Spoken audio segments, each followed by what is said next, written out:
Bonjour, c'est Anne-Sandrine Di Girolamo au micro des Ondes de l'Imo, le podcast immobilier attentif et curieux. J'ai l'immense plaisir de recevoir ici Mathieu Robert qui dirige la division des solutions construction chez Stora Enso, fournisseur de premier plan sur son marché de solutions bois pour la construction. L'histoire que nous allons partager avec vous, c'est une première en France, une expérience pour transporter par le train et non en camion des pièces en bois CLT pour la construction par Woodeum de la résidence Osta en chantier en ce moment. Au-delà des gains évidents sur le bilan carbone, vous le verrez, cette expérimentation permet à la France d'évaluer les lacunes du fret ferroviaire et notamment de son service client. Je ne vous en dis pas plus, voici Mathieu Robert, enregistré au CIPCA. Mathieu Robert, bonjour. Bonjour. Réduire l'empreinte carbone, c'est aussi travailler la question du transport des matériaux. Au cœur du projet Osta, donc cette résidence qui est située entre Paris et Vanves, projet porté par Woodeum, se trouve aussi une expérimentation très intéressante sur le transport d'une partie des matériaux du chantier. Expérimentation qui a été menée évidemment par Stora Enso. En quoi constituait donc ce test ? On a souhaité tester en France le transport ferroviaire. Oui, donc vous dites que c'était un premier test pour la France ? Voilà, parce qu'on l'a déjà mené dans d'autres pays. Le challenge était plus en France. Oui. Comment acheminer depuis notre usine autrichienne Oui. Les murs et les planchers du bâtiment Osta par voie ferroviaire. Est-ce que vous êtes en train de me dire que c'est plus difficile de le faire avec la France ? Oui. Oui ? Pourquoi ? Oui. Les complications, les communications entre compagnies ferroviaires, la langue, premièrement. Donc ça a été un enjeu. Trouver les bons affréteurs. Le fret en France n'est pas aussi développé que l'est en Autriche. Aujourd'hui, on a fret jusqu'en Norvège, depuis l'Autriche. Oui. Et on traverse 3 pays. Donc et ça marche très bien. Là, il a fallu trouver les bons interlocuteurs, discuter avec eux. Qu'est-ce que c'est que ces panneaux de bois ? Oui. Leur expliquer comment décharger, comment charger, comment approvisionner, qu'on avait une date de déchargement. Donc il a fallu vraiment être très didactique. Bon, vous y êtes parvenu ? Après un an. Après un an. On a travaillé un an sur le sujet. Oui. Mais c'est le succès à la fin. Oui. Donc maintenant, on va pouvoir le répéter. C'était le premier coup qui était le plus dur. Alors, comment est-ce que ça s'est passé justement ? D'abord, quelles ont été les économies réalisées ? Et puis, la question derrière, c'est celle de savoir aussi si vous allez pouvoir le reproduire. Alors, les économies réalisées, c'est le carbone. Oui. L'enjeu, c'était vraiment de diminuer l'impact carbone du transport. Aujourd'hui, on fait exclusivement du transport routier. Là, il y a un facteur 8. On va diminuer vraiment par 8 les émissions de carbone sur le transport uniquement. Donc, on passe de... j'ai pas les chiffres exactement en tête, mais on passe de 60 kg de CO2 par mètre cube à un peu moins de 20 kg. Comparé à la route, hein. Oui, tout à fait. Oui. Avec aussi un dernier kilomètre qui s'est fait par camion quand même. Oui, voilà. Oui.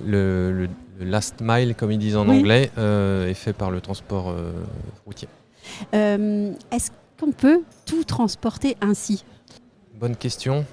Sur un bâtiment en bois, sur le squelette structurel, je dirais oui. Oui. Que ce soit un poteau-poutre, des poutres lamellées, des panneaux structurels, oui, on peut. C'est juste l'ordonnancement. Ce qui a été très important ici, c'est quand vous transportez des panneaux et qu'ils arrivent derrière par chantier, il faut qu'ils soient dans le bon ordre en fait. Donc pour que le charpentier ou l'entreprise générale puisse décharger et monter le bâtiment directement. Donc là, on a dû respecter un ordre de chargement à l'inverse pour que le premier panneau déchargé soit le bon.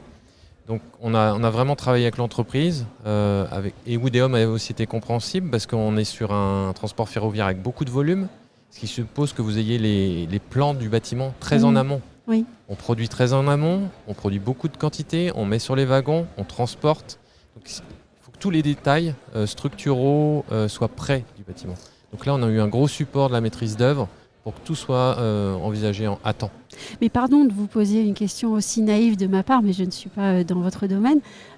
Ça n'est pas la même chose pour le camion, par exemple ? On est plus flexible. Un camion va venir en moins d'une semaine, quelques jours. Là, le wagon, il a plus de 10 jours à arriver. Et avec beaucoup de quantité, parce que l'intérêt, c'est que vous devez, pour diminuer vraiment l'impact carbone, vous devez mettre beaucoup de panneaux, beaucoup de bois sur le wagon pour vraiment limiter cet impact. Sur un camion, vous allez mettre, je vous parlais en mètres cubes, mais 45-50 cubes, on va en mettre 3 fois plus sur un wagon. Donc il faut vraiment une anticipation. Oui. J'aimerais qu'on revienne aussi à vos usines, puisque ce test a été aussi possible parce que vos usines sont proches d'une voie ferroviaire. Ouais, sont intégrées à une voie ferroviaire. Et ça, c'est essentiel. Ouais, c'est l'historique de toutes nos scieries. On est raccordé aux voies ferroviaires puisqu'on exporte, on achemine des grumes par voie ferroviaire, mais aussi on exporte des panneaux et du produit fini. Toutes vos usines sont toujours... 90%. Oui. Sur 14 scieries, on a 90% qui sont raccordés. Alors on va revenir en France. Puisque ce test s'est révélé être un succès, est-ce que ça va être possible de le reproduire pour d'autres chantiers ? On veut. Vous voudriez, mais alors qu'est-ce qu'il faudra faire pour que ce soit possible ? Donc, faut déjà trouver pour la France. Pour la France, il faut déjà trouver un partenaire et un promoteur qui ont cette anticipation. Oui. C'est une obligation. Et c'est tout en fait, parce qu'après on a ouvert la voie, si on peut dire. Donc c'est parti. Maintenant on veut le faire sur beaucoup plus de bâtiments. On le fait, et on a vraiment déjà cette expérience sur d'autres grands bâtiments où on ne passe plus que par du ferroviaire. En Norvège, si on produit en Autriche, ça ne sera que du ferroviaire. Est-ce que nous devons demander à notre gouvernement de retravailler aussi le réseau ferré, alors, de l'amplifier ? Je pense qu'on doit, avant ça, mon commentaire, ça serait vraiment d'améliorer le service client dans le fret et d'avoir plus d'interactions, plus rapides, multilangage. Je pense qu'aussi le fait de ne pas parler anglais, ça peut parfois... c'est un problème français. Oui, non, mais sur du transfrontalier, mais c'est pas rédhibitoire du tout en fait. Je pense qu'il faudrait plutôt investir sur ça, la volonté de développer. On les a les rails. On va trouver les gares, on va trouver les moyens.